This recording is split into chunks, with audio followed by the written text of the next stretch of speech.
Amy's sitting here is because guess who's next? So, Amy, well, I'll leave you to introduce yourself. You do that. So, round of applause for Amy, please. Welcome back from lunch. Did we all enjoy ourselves? Having nice food? Yeah. I hope that hasn't put you to sleep, because this session is going to be pepping you up. See what I did there? Pepped Productions. Okay, so it's lovely to see so many new people in the room. So firstly, I want to just formally introduce myself. I am Amy Botez. I'm a professional RADA trained actress and communication coach. And my company, PEPPED Productions, offers training and coaching to business professionals in communication skills. So anything from pitching to presentation skills to team building to confidence building, pretty much anything to do with communication in a business context we can help you with. And our ethos is this: all the world's a stage and all the men and women merely players. We are all improvising all the time. Would you agree? Yeah. We're all playing roles in different situations. And so why not use the skills and techniques that an actor uses to create a role to inform your behaviour in business? And so today, I want you to imagine that you are a member of my acting company and I am your director. Now, don't look so scared. Don't worry. I want you to bring along your pens and paper, but also your imaginations, okay? Push yourself out of your comfort zone a little today. Try to think of yourself as not just a performer, but a performance director. And allow yourself to power the performance of your pitch, because that is our scene today. We're going to be concentrating on your pitch, okay? So the first thing we do as an actor is define the scene. So, what is a pitch is the first question to ask, right? Does anybody actually know what a pitch is? It's a form of words used when trying to... Yes, I've done your homework for you. So, it is a form of words used to persuade someone to buy or accept something. And I want to really home in on the words persuade someone, yeah? It's not to tell them your full history about how you set up your business or how many degrees you've got and how wonderfully educated you are. No, your focus is on the audience, on how you want to make them feel, and you want to persuade them to buy or accept something. Okay? So we've got that defined. Next step, as an actor, is to get ready and get in touch with your instrument. Now that sounds a bit airy-fairy, doesn't it? My mind's racing here. But what I mean by that is that we have this wonderful instrument, our body, our mind, our voice, and it's all intrinsically linked. And if we can get in touch with that, we have a much better chance of getting our message across and getting across clearly and succinctly, okay? So, I'm going to take some inspiration from a huge genius, Einstein. Yes? I'm here. Oh, well done, Catherine, yes, but also there's another one here. Einstein, who said that play is the highest form of research. Now that's a bit shocking, isn't it? That play is the highest form of research. You'd think that sitting down writing formulas might have been a bit more up his street, but no. Why is it that play is the highest form of research in the mind of Einstein? Well, that's because it opens up your mind to all the possibilities. Think of yourself back in the playground when you were 7. You could suddenly become a spaceman without even thinking. You could then jump to being in a mummies and daddies game. Whatever you could imagine is possible, yeah? So I want you to get into that mindset today. And he had a great way of thinking about things. He had these thought experiments. And I want us to go through this thought experiment that he came up with together. He asked us to imagine a man in a wooden box, floating in the middle of a wooden box. And then suddenly, the man falls to the bottom of the box. Now, most of us would imagine that he has come into contact with some gravitational pull, yeah? But Einstein asked us to think outside the box. That's where the phrase comes from, right? He asked us to think about the other possibilities that could have caused this man to fall. And he said, for example, could be a giant in space with a rope on the top of the box, pulling up, so the box is going so fast that the man falls to the bottom of the box. Yeah, that could be one possibility. But the crucial element is that the man will not know why he has fallen to the bottom of the box until he opens himself up to the horizon. So I want us all to stand on our feet right now. I want you to see this box as a metaphorical box. Your self-limiting beliefs that stop you taking that action, that stop you moving forward. Say in that situation where you really want to go and speak to that person, but your fear is stopping you. So, we're inside the box. We've got ourselves a chainsaw. And we're going to use our voices to make the sound of the chainsaw. And we're going to break the hell out of this box. Are you ready? Yeah.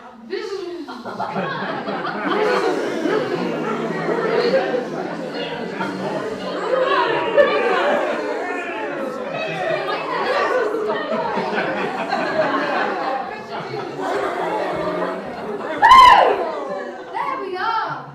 And open up to the horizon. Look, there's all these aliens all around. Give each other a little smile, a little eye contact. Isn't it wonderful? Suddenly there's so much possibility in the room, so many connections you could make. And you are in the perfect physical position. You've got in touch with your body. Feel that gravity. Feel the widening through your shoulders, the lengthening through your spine. And breathe. Right, so we're physically ready. Now we need to get vocally ready.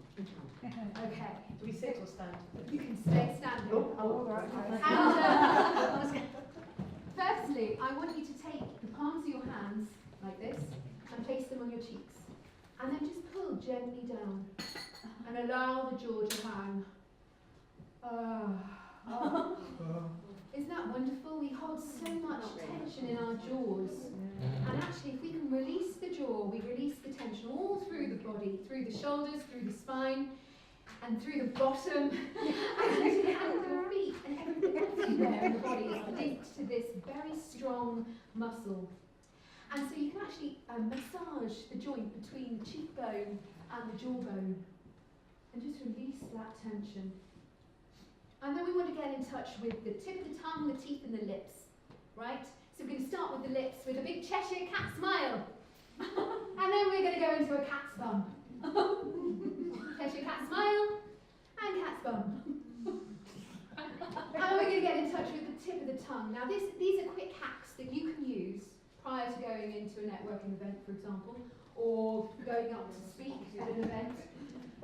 Just very lightly bite on the tip of your tongue.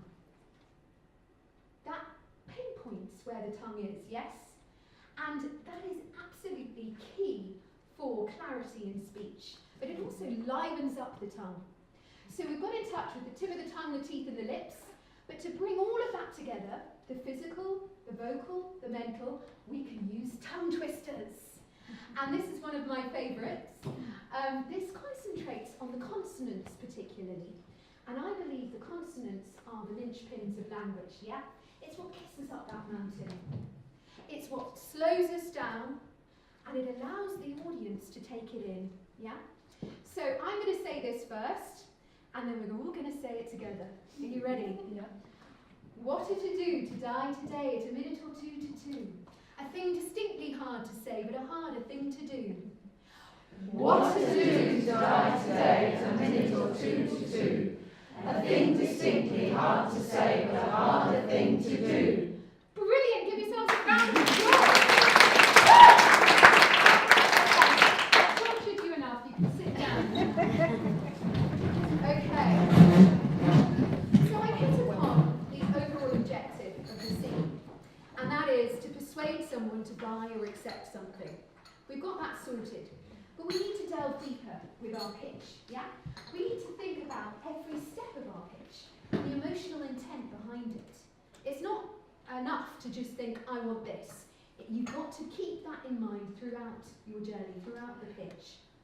And so every step should have an emotional intent behind it and you have to think about the emotional impact you want to create in the audience. And then also, alongside that, we need to have an eye on the given circumstances.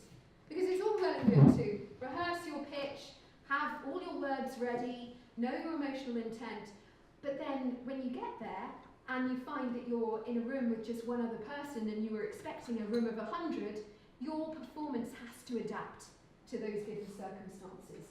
It's not enough just to have your words ready. You have to be able to adapt around that. Okay, so we've got the scene pretty much set up. A lot of us don't really know where to go from there. And we fall down on the structure, yeah? And so here I have a typical 60-second pitch structure, which can be used in a formal 60-second pitch situation, but also as a way to cue yourself through the scene. So have I said this? Have I said that? And etc. So that you don't miss out the crucial information, but you also don't go off on a horrible tangent so that people just get bored to death, yeah? And this 60-second pitch, it starts off with the hook.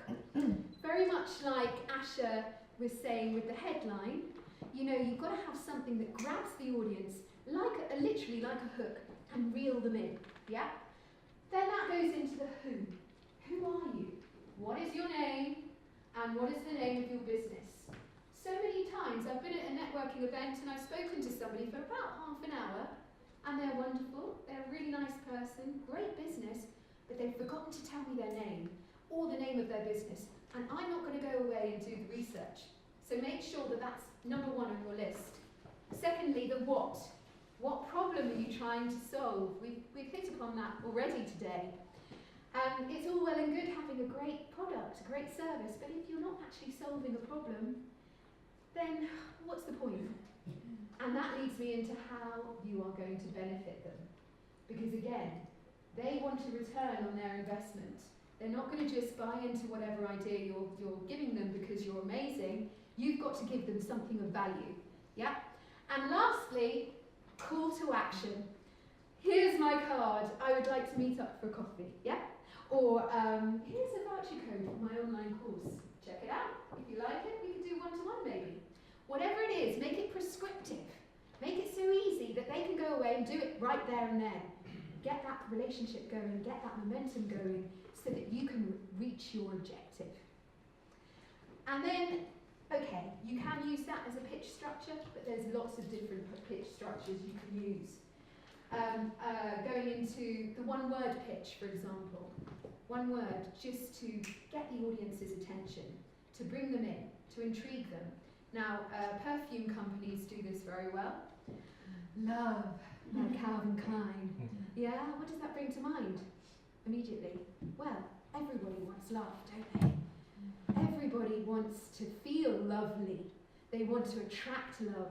What if you could actually buy love? Imagine that. So one word, just to evoke that idea, would be amazing, wouldn't it? The questions pitch. Now, this is a little bit more tricky. Because if you ask a question of an audience and you don't know that audience well enough, and they come back with an answer that is not quite what you were expecting, you could fall flat on your bottom. And so it can be useful in a way of engaging the audience and making them feel part of it, but equally you've got to be aware of who you're talking to.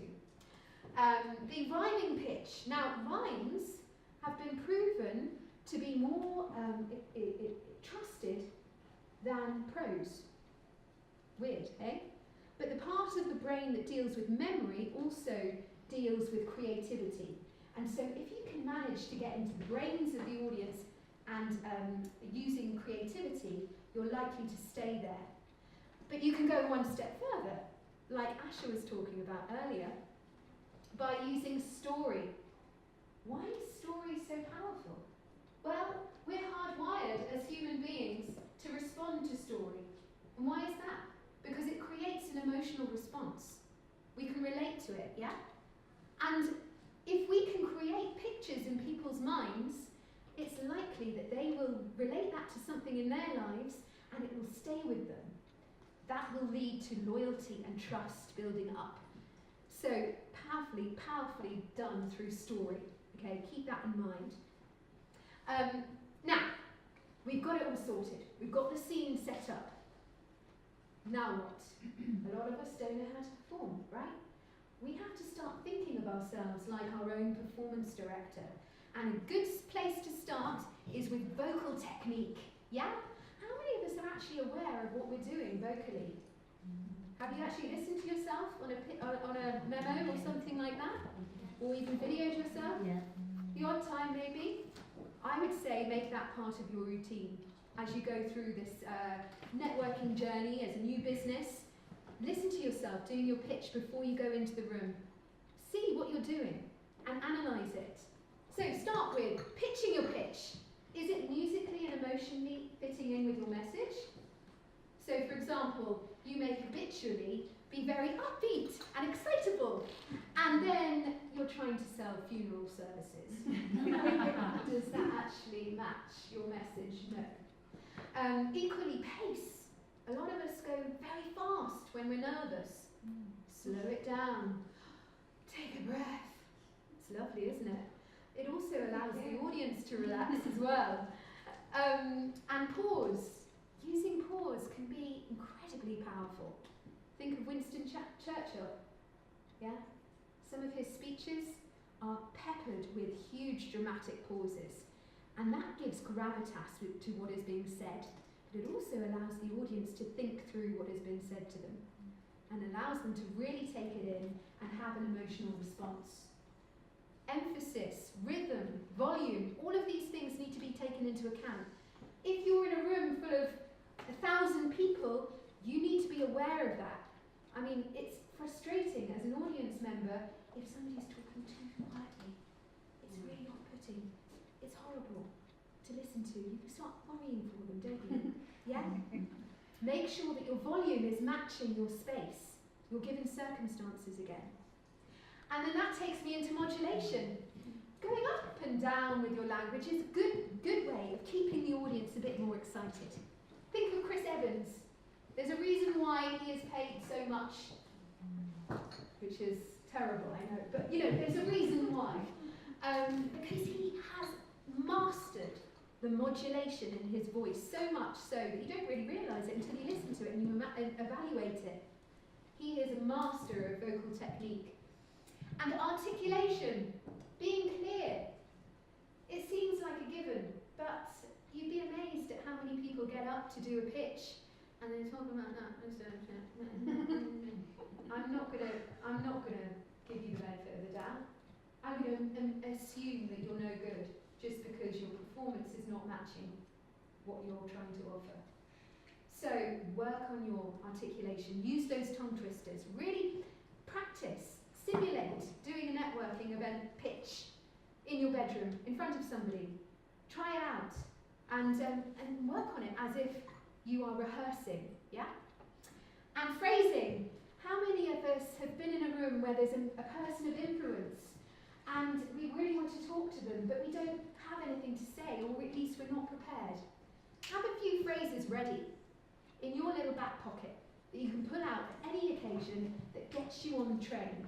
Yeah, that gives you that momentum to lead into a conversation and start something, start that pitch off. So those are the vocal techniques you can think of when you're your own performance director. But equally, we can use improvisational techniques. So does anybody actually know what improvised theatre is? Anybody? Okay, so improvised theatre. Julie did. Oh, sorry, Yeah, Julie. yeah, I was Julie. then, but yeah, you're an actor, aren't you? So is Julie. and so is Julie. All right, fantastic. So it's a form of theatre created on the spot, basically, like life. Yeah.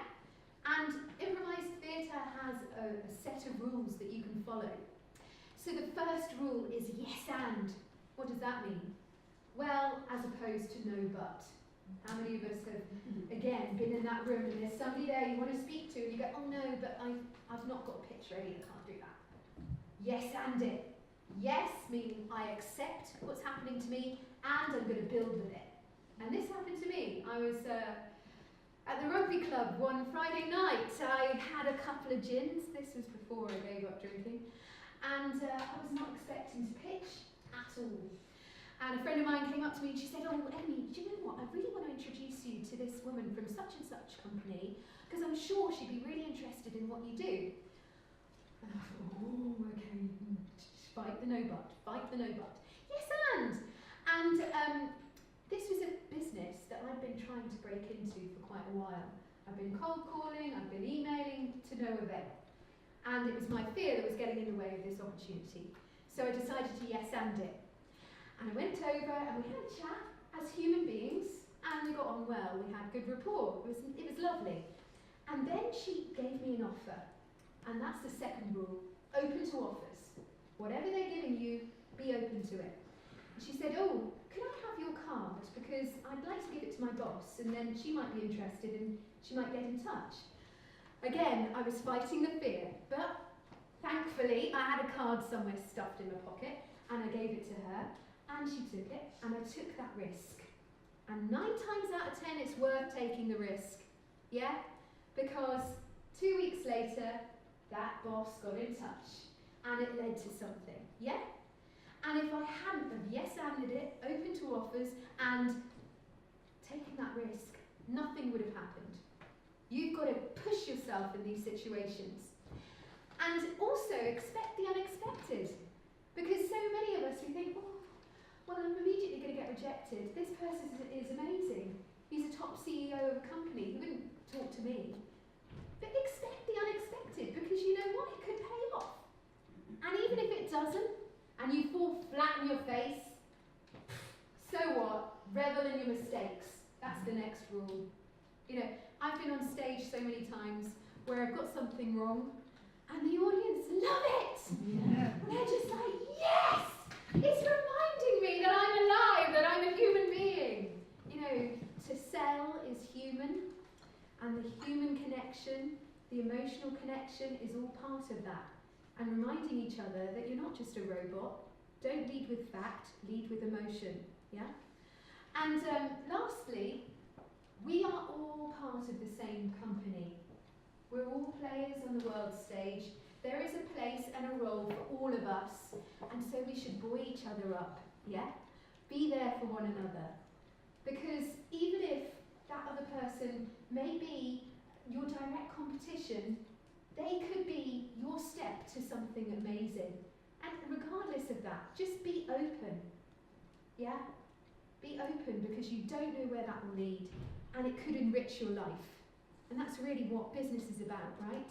We make decisions on emotional need, but we also make connections through that emotional need as well.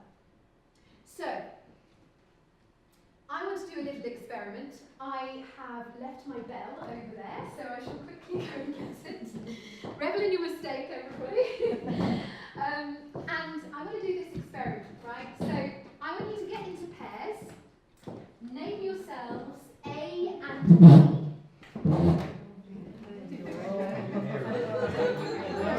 Let's work together.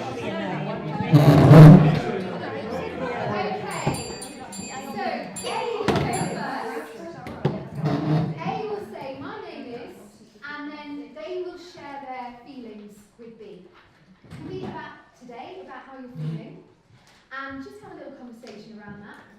And then you will hear the bell, and B will say their name and say how they're feeling, and lead with their emotions rather than anything else. And then you will hear me going like this, and we'll come back to us, back to the room. Okay? Are you ready? Yep. A's going first.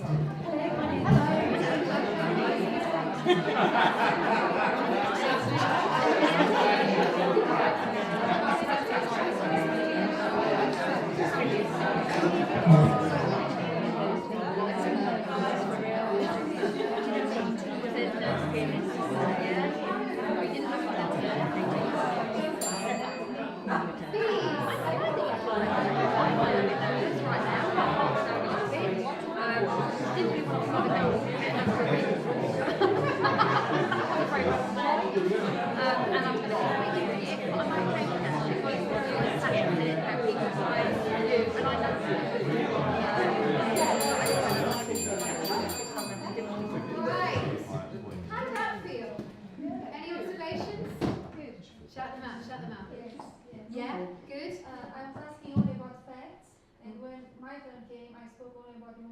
Right, right.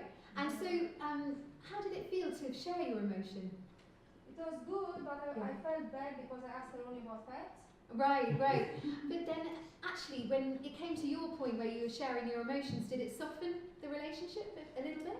Did you feel like you were able to maybe trust her a bit more? Or? Yeah. It's amazing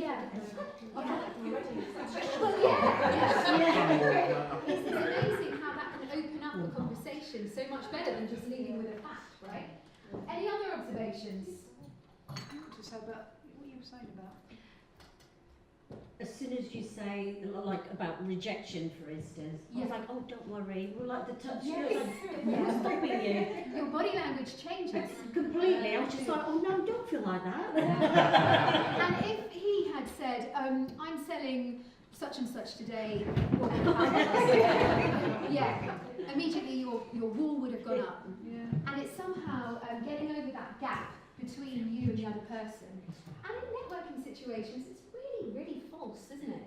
We're all there, we're all trying to sell, or we're trying to make a connection really quick. And we forget that we're human beings, right? And actually it's better to lead with emotion and to create that emotional response, create that emotional connection, and then you actually want to be friends with somebody, yeah? And that's the basis of all business decisions, right? Anything else? You can have a look at my list if you like. I think it does promote more eye contact rather than kind of going, boring the fuck out of me now and kind of Why do you get bored? Why do you get bored? Because they're just, I always say it's just because you're a people person, but you want to know who they are, not just what they do. Going back to Ash's talk, you know, you want to know the story, right? You want to feel. I get really witchy when witchy, but I drop down to my heart, Yes. close to my head. It's a heart connection. Yeah. And then it's more open. And what does that do to the relationship? Yeah, strengthens, doesn't It it? Builds it. totally, and within seconds. Whereas if you went up to somebody and said, so I'd like you to look at my website, Business Gears, thanks, you know. Well, I would say yes.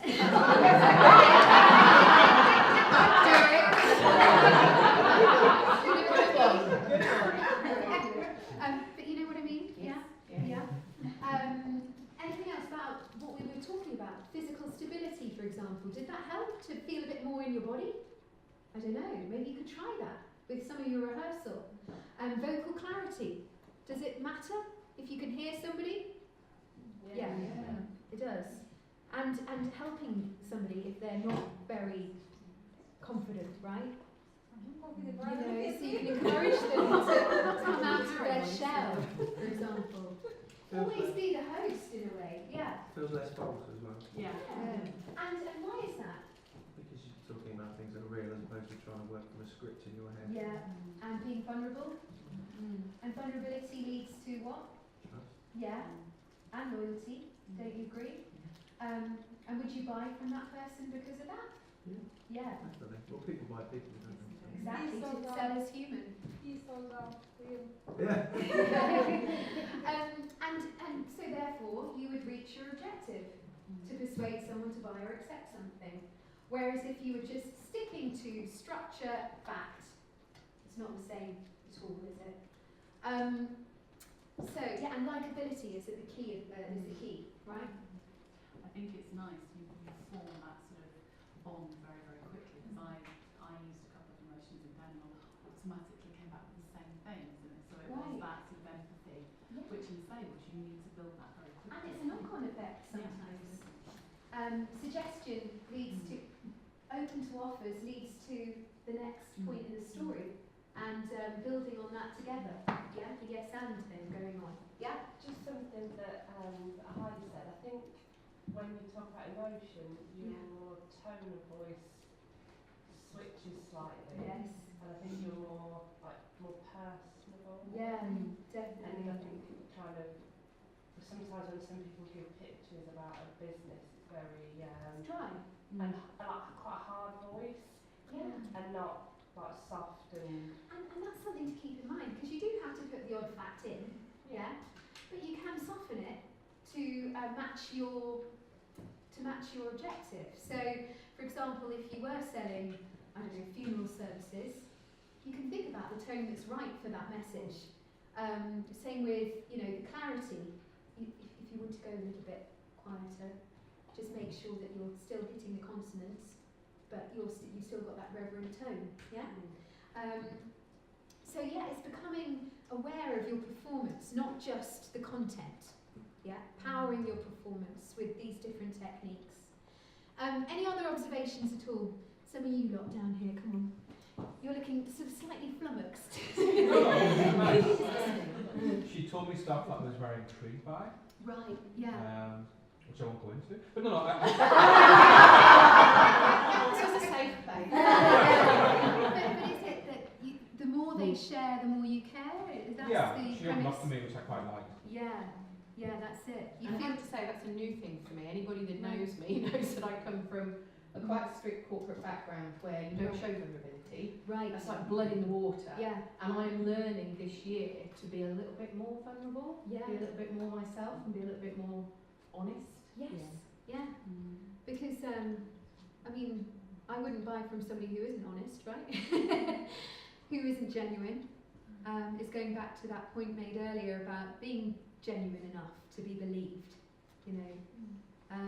So yeah, those are interesting points, aren't they? And you can take this forward. You can become your own performance director. Start thinking about your own performance and how you're coming across, whether it's matching that message in your pitch, but it can be in anything as well. It doesn't have to just be a pitch. It could be in any situation. Think about your role, what you want to how you want to characterise, how you want to be perceived. Try and get that perspective on who you are and what you're doing. And keep in mind what your objective is at all times. Don't go off on a tangent and confuse people. Any questions at this point at all? Yes? I was going to ask you to have some phrases in your back pocket. Yes, yeah. I'm rubbish, I talk about the weather or We're British, we all talk about the weather. Well, I suppose, you know, making sure that you work out what you're trying to achieve. So, what do you do? communications and PR. Communications and PR. I So, should be good at that. so you want to communicate that you're good at communications and PR. Right. Any suggestions from the crowd? How would you want to be approached? Like this, like a joke. Yeah. You can start making jokes. A story? I'm PR manager, I have no idea what communication is. So you could take mystery out of it. Yeah. So, you know, come on, you tell me, what is PR? Promoting good things. Yeah. Telling the truth. Yeah. And so I could do that for your business, you could say, maybe, and build on that, I don't know. Pick up on what their business is, build with the offer, and yes and it. So accept what they're saying and build on it. Any other suggestions? Could you, sorry, Marina, as you go. You can just focus on asking them questions. Yeah, what is their challenge? What challenge are you having at the moment? It's not necessarily about getting your business known, but you know, what are your challenges at the moment? Now, you don't want them to talk about their whole life story and how awful their domestic situation is, but if they do, then you just lend a sympathetic ear, because then you're building that rapport with them as well. And going back to that structure, we can actually go back, I think. Going back to that pitch structure, find out what problem it is that you're trying to solve, and then how you can benefit them. How you can solve that for them. And then say, here's my card, look it up, come have a coffee with me and we can work it out. And be passionate about it, like was it, no, it's Taz. Yeah, be passionate about what you're offering. If you don't believe in it, nobody else will. Right? Characterise. How do you learn how to be passionate? Well, you don't have to learn if you're passionate about it. It's just a natural thing. Yeah, it's here. What do you mean about showing it? Yeah. You feel it, but you struggle to show it. So, smiling helps. Start with a smile. That's an Eastern European thing. I have Eastern European friends. Right. They don't show the same passion as somebody who unfortunately is half Irish and half Indian. I don't know who that would be now. And that comes back to knowing your audience, right? So you would have to adapt your performance in that particular situation. But if you were in a situation where you knew that they would respond to a smile, then smile. you know, just make that connection, that emotional connection, and then everything will follow. Smile and leave.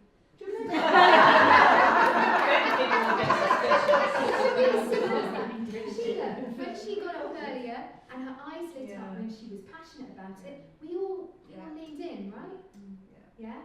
It's about sharing and infusing the audience with your passion, yeah? Not stepping back because you've got your own little box that you can hide in. It's breaking out, making new choices, making bold choices, because there's so many possibilities with a performance. And you don't have to stick with the same old, same old. That's rarely a good thing, right? Yeah? Anyway, I hope that was helpful. Have I gone over time or You have gone over time, but it's fine. It's fine because it's all really interesting, useful stuff. So thank you. Well, thank you for being my wonderful acting company. And give yourselves a huge round of applause.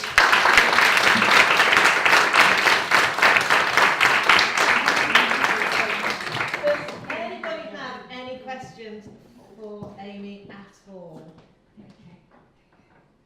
Amy, you're an actress. Yes. So, what is one of the most unusual gigs you've had as an actress? Can you give us a funny story?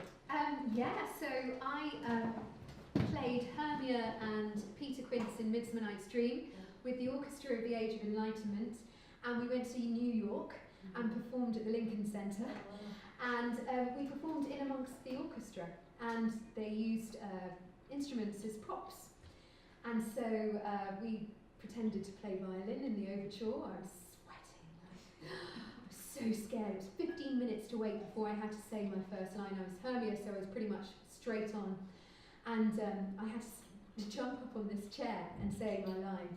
And my mum and dad were in the audience. They'd flown in all the way from UK to New York. And they said, "Oh, I was so scared for you when you jumped up on that chair."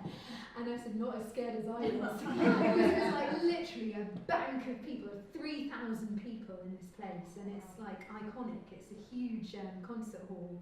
And the Orchestra of the Age of Enlightenment are an amazing orchestra. So that pressure was incredible, but also amazing at the same time.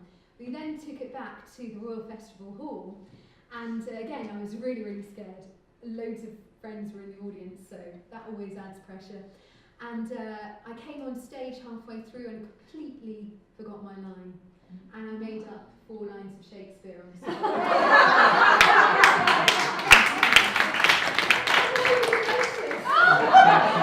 Not even the director. Did you see me when I forgot my line? So yeah, that was probably one of the most amazing gigs. Yeah, I'd do that again in an instant, but yeah. So, any other questions? I thought did somebody else's hand go up? Heidi, I thought so. I was just going to ask, Yeah. I can obviously understand how there is a kind of relationship between your actress type thing and what you've been talking about, but how did you get into that transition between So, actress and well, that's a coaching? long story. So, I went to RADA and I worked as an actress on and off for 5 years. Then I had my daughter in 2011, and that put a kibosh on everything. And I basically went into my own box, like I was teaching you. I decided that I had to grow up and I had to do a company or start a company that would pay me lots of money and make me successful in the eyes of the public. And then after 5 years of doing that, I realised that that's a load of old bull. That actually life is not about making money. Life is about finding your passion and going with it regardless. And so I decided to marry the two together, business and acting. And a great friend of mine up north, she's got a theatre company called the Flying Cloud Theatre Company, and she was doing a lot of this sort of work. And I realised how important it is. You know, business is all about people. It is all about the emotional connection. And I realised that the training that I had at RADA was incredibly privileged. So I felt I had to share it with the world. Oh God, I'm getting emotional now. And so I want to give that passion to you.